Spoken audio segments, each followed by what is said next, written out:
Good morning, budgeting friends. Welcome back to Work Right Planner. Here we talk about my journey as I learn about finance and try to pay off 6 figures of overall debt. Thank you so much for joining me. If you're a returning viewer, thank you so much for coming back. I appreciate you guys and your comments more than you'll ever know. And if you're new here, pull up a seat and stay a while. When I put together the monthly budget, I walked you through, the 4 steps of how I do my big budget for the month. This is part of it. So today we are going to look at the March 15th paycheck in depth because I have gotten paid. So let's jump into this. We're going to use a green pen because it's March. Okay. My paycheck was $1,241.16. Sorry about my handwriting, guys. It's hard to write on top of this coil. Okay. So my $1,241.16 is higher than the $1,228. So we're going to visit the excess income plan that you guys saw me set up in the monthly budget. If you didn't see that, I'll link that video in the cards, and that way you can see how I come up with all of these numbers, but let's go visit that. Okay, so this is our excess income plan that we set up during the monthly budget. We decide before the month begins where any extra money is going to go, and now we're going to apply it. So my paycheck was $1,241.16. I had already budgeted $1,228, and my buffer gets the change always. So that's 16 cents. When I subtract all of this, I have $13 left. If I don't have a plan for the $13,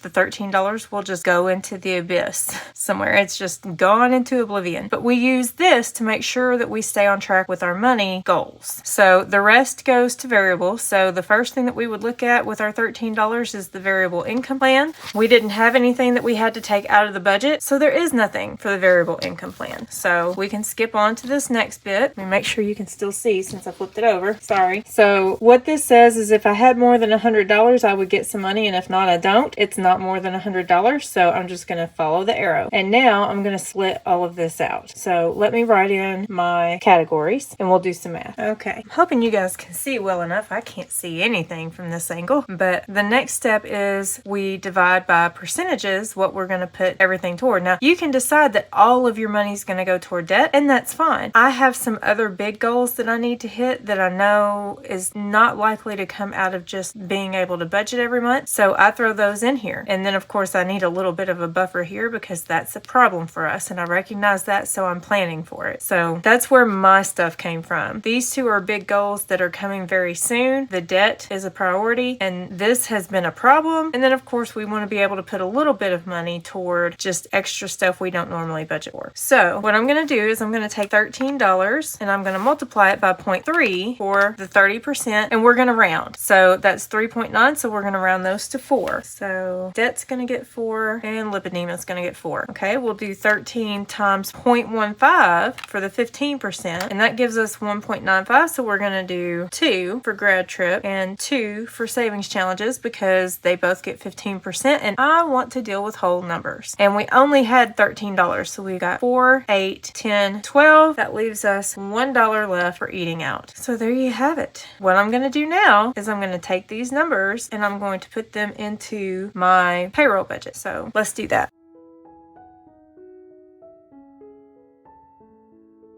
Okay, so all I did was I took those numbers that were in our excess income plan right here, and I have plugged them in to where they belong on this paycheck budget. And if there wasn't already a category for them, I wrote them in. Now I'm going to carry over the numbers that didn't have anything added to, and we're just going to add those up and do the math like normal.